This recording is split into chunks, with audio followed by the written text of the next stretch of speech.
Bonjour à tous. Quelle est la stratégie que Joseph Kabila pourrait prendre dans cette situation de guerre? Vous savez, dans la vie, il faut étudier la psychologie de quelqu'un. Kabila a fait avec nous plus de... combien? 18 ans, plus 4 ans, ça fait 22 ans. Ils sont venus en 1997, ils ont commencé en 1996.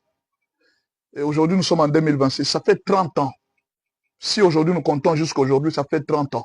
Et Kabila est parti en 2018. Si vous diminuez les 7 ans, donc ça va faire 23 ans que nous avons vécu avec la dynastie Kabila. Je crois que tous les Congolais devraient connaître les modes opérants de Joseph Kabila. Les modes opératoires de Joseph Kabila. Tout le monde devrait connaître. Et aujourd'hui, nous sommes en guerre. Le nom de Kabila est cité. Mais d'après vous, que pensez-vous que Kabila peut faire? Que pensez-vous que Kabila peut faire? Je vais vous donner plusieurs stratégies que Kabila peut utiliser pour faire tomber encore Félix Tshisekedi. Non, il n'a pas dit un dernier mot. Vous pouvez vous mettre dans la peau de Joseph Kabila. Vous pouvez réfléchir à sa place. Parce que nous le connaissons. Nous avons vécu avec lui. C'est aux uns aux autres de faire très attention. Comment Kabila a survécu en politique? Comment Kabila a survécu en politique? La première stratégie que Kabila a, ça c'est la stratégie que Kabila utilise toujours, c'est la soumission totale. Et c'est la stratégie aussi de Kagame. Autrement dit, quand tu vis avec Kabila, tu as fait allégeance à Kabila. Tu as du mal à les quitter si tu as peur de la mort, parce qu'il va te tuer. Au fait, l'impression que Kagame et Kabila donnent quand vous vous approchez d'eux, ils vous donnent une sorte de pacte de mort pour dire que le jour où vous trahissez, vous mourrez. Le jour où tu me trahis, tu meurs. Mais alors, la majorité des gens qui se sont engagés autour de Kabila ont cette peur. C'est la plus grande stratégie que Kabila utilise. Vous posez beaucoup de questions. Comment jusqu'à ce jour, Kabila a déjà quitté? Les gens continuent à les servir jusqu'à ce jour. Comment Kagame, qui est peut-être moins riche que certains généraux ici à Kinshasa, comment ces gens peuvent continuer à avoir peur de Kagame? C'est l'impression que Kagame donne à tous ses alliés. Quand tu fais alliance avec Kagame, il te précise. Il dit le jour où tu vas rompre ce pacte, tu mourras. Et c'est la première impression que Kabila a réussi à faire avec tous les Congolais. Ce qui fait que tous les Congolais qui étaient autour de Kabila, ils ont une peur bleue. C'est-à-dire ils ont une peur terrible de trahir Kabila. Une peur.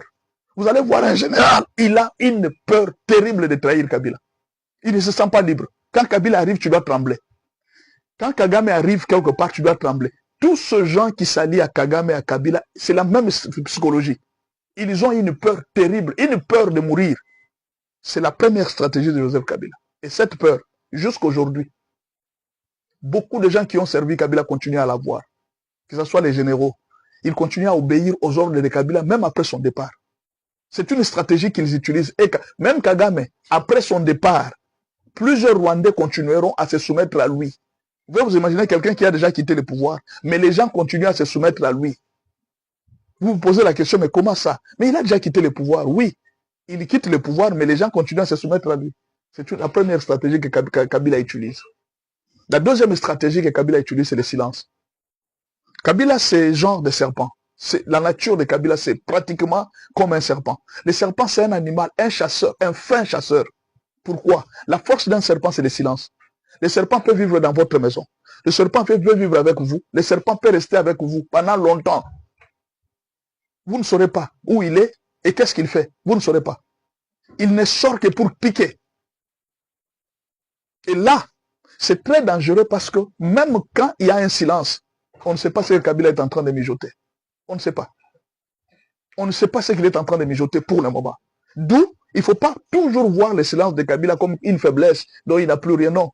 Chaque jour, il se met à travailler. Chaque jour, il se met à faire des choses. C'est-à-dire, si le régime de Félix ne s'adapte pas à la psychologie de guerre de Joseph Kabila, il risque de tomber à un certain moment dans la distraction. Croyez que au triomphalisme, il ne faut jamais faire.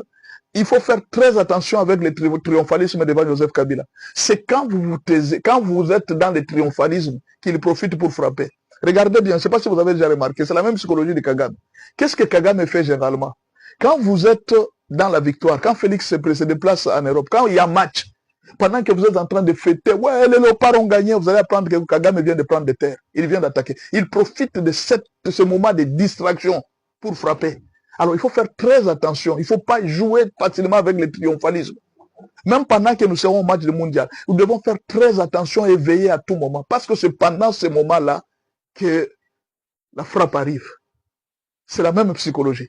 Si vous n'avez pas la maîtrise de cette psychologie, vous allez souffrir. Kabila risque de vous renverser. La troisième psychologie, rechercher les côtés faibles.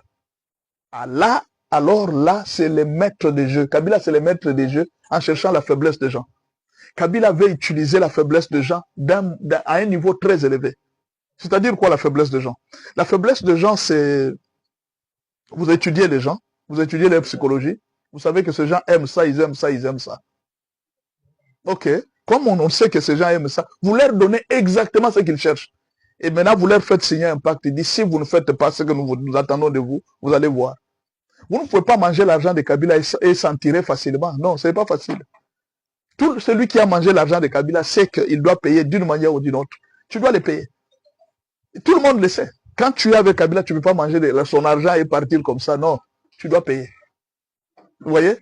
Et il exploite la faiblesse des Congolais. Les Congolais, ils aiment beaucoup l'argent, ils aiment beaucoup les femmes. C'est pas pour rien que le président Tutsi du Kenya a dit ça. Il dit, ils aiment la bière, ils aiment la danse, ils aiment... Alors, on exploite le côté faible. Vous allez voir que pendant la période de Kabila, les musiciens, ils étaient en train de... On profite de votre distraction. Ce que vous aimez, on vous donne. Mais dans le silence, on est en train de faire de coups. Et vous ne savez pas. C'est ainsi qu'on a pris que Kabila est devenu milliardaire sans que personne ne puisse s'apercevoir. Pourquoi? Il nous a donné ce que nous aimons. Nous aimons la distraction, nous aimons les jeux, ah oui, oui, les musiciens, et tout ça. Tout ce que vous aimez, on vous donne. Vous aimez les femmes, vous aimez la bière, on vous donne. Vous aimez la facilité, on vous donne la facilité. Vous aimez un examen d'état facile, on vous donne. Mais au finish, on est en train de vous détruire en silence. D'où le président doit faire très attention avec les côtés faibles.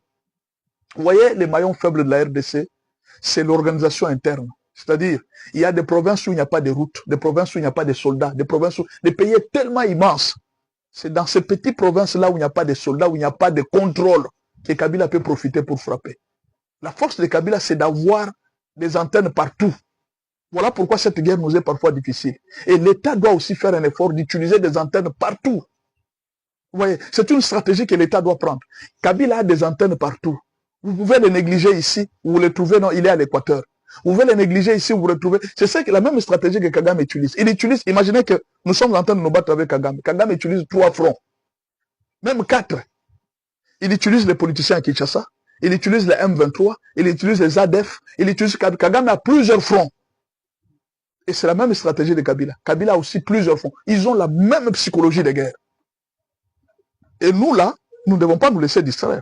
Nous devons étudier cette psychologie et comprendre ce que nous devons faire. Maintenant, si vous restez dans la distraction, vous voyez même les marches ici. Oh non, on va faire une marche, oh les opposants. Monsieur le Président, nous sommes en guerre. Il faut suspendre l'activité politique même pendant une certaine période. Pendant une certaine période, on suspend l'activité politique. Ou alors on suspend l'opposition. Est-ce qu'en Ukraine aujourd'hui, il y a l'opposition? Tout opposant est obligé de faire la guerre. D'ailleurs, c'est dans la Constitution. Face à une agression du pays, article 5 de la Constitution, face à une agression du pays, tout Congolais peut faire comment on dit? Il peut faire l'armée, même d'une manière obligatoire, pour défendre l'intégrité territoriale. Mais vous laissez les politiciens libres, non, nous allons faire la marche, un pays en guerre. On est en train de jouer. Vous pensez que c'est ça, on a compris la faiblesse, on dit que bon, ils aiment beaucoup la démocratie, on leur donne la démocratie. Non. Nous sommes dans un pays en guerre. Il faut même arrêter ces gens-là, des politiciens-là qui jouent. Pendant que nous sommes en guerre, les gens sont en train de mourir au front. Vous les envoyez au front, qu'ils sentent même le coup des balles. Il ne faut pas laisser les gens libres faire ce qu'ils veulent, au nom de la démocratie, alors que le pays est sous l'attaque. C'est dans ces faiblesses-là qu'on est en train de nous avoir. Quand Olive Lembe avait dit, mon mari travaille en silence, les gens prennent toujours ça à la légère. Ne vous en faites pas. Kabila travaille en silence, Kagame travaille en silence. Nous devons nous réveiller. Nous devons être réveillés et comprendre leur psychologie de guerre. Et prendre aussi nos propres stratégies. Ne dormons pas. Ne soyons pas là dans le triomphalisme. Ah oui, la guerre est déjà terminée. Ah oui, la guerre est déjà terminée. Non, non, non, non, non, non.